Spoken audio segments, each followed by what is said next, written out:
नमस्कार। Aaradhya astro solution में आपका स्वागत है। हम चर्चा करेंगे प्रेम विवाह को लेकर कि आपका विवाह प्रेम विवाह होगा या नहीं होगा, किन परिस्थिति में क्या क्या हो सकता है।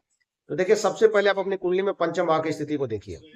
अगर पंचम भाव का संबंध कहीं से भी सप्तम भाव से मजबूत स्थिति में है और लग्नेश से है, तो ऐसी स्थिति में आपका प्रेम विवाह जो होने की संभावना काफी बढ़ जाता है।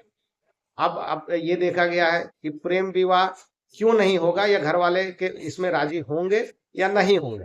तो देखिए, अगर पंचम भाव, सप्तम भाव और साथ ही साथ चतुर्थ, दशम या द्वितीय भाव का संबंध अच्छी स्थिति में कुंडली में रहा, तो वैसे में आपका जो है घर वाले भी शादी के लिए मान जाएंगे।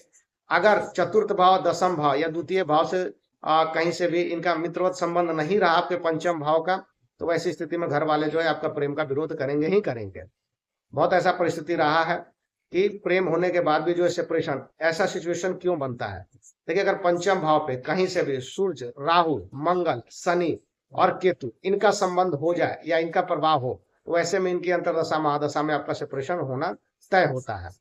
अब अगर बात करें हम, इस सेपरेशन के बाद जो है बहुत से ऐसे जातक जो है वो डिप्रेशन में चले जाते हैं, काफी ज्यादा मानसिक चिंता और साथ इनका शिकार हो जाते हैं। केतु का कहीं से भी चंद्रमा के साथ संबंध हो जाए और दोनों का पंचम भाव पे या पंचमेश पे प्रभाव हो और चंद्रमा अगर पीड़ित रहा, तो ऐसी सिचुएशन में डिप्रेशन, अवसाद, आत्महत्या का विचार, ये सारी चीजें जो है आपके मन में ख्याल आना शुरू हो जाता है। अब अगर एक और प्रश्न ये रहता है कि विवाह होने के बाद, कभी कभी प्रेम विवाह होने के बाद भी सेपरेशन की स्थिति क्यों बन जाती है। तो देखिए, अगर पंचम भाव का सप्तम भाव से संबंध रहा और सप्तमेश कहीं से कमजोर रहा और उसकी ग्रह की अंतर्दशा महादशा, कोई भी पाप ग्रह जिसका प्रभाव पंचम भाव पे है और उनका आया, तो वैसी स्थिति में क्या होता है कि शादी के बाद जो है प्रेम विवाह होने के बाद आपके मतलब कि कुंडली में जो योग सेपरेशन का जो है पूर्ण रूप से प्रभावी हो जाता है।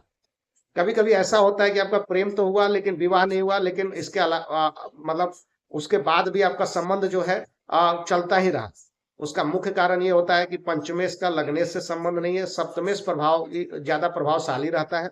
आपकी मैरिज तो अरेंज हो जाता है, लेकिन पंचम भाव का मित्रवत संबंध रहता है आपके लग्न या लग्नेश से।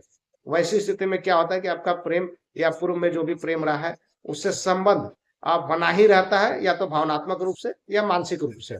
विशेष जानकारी के लिए आप हमारे चैनल को फॉलो करना ना भूलें, चैनल को सब्सक्राइब करना ना भूलें। तब तक के लिए नमस्कार।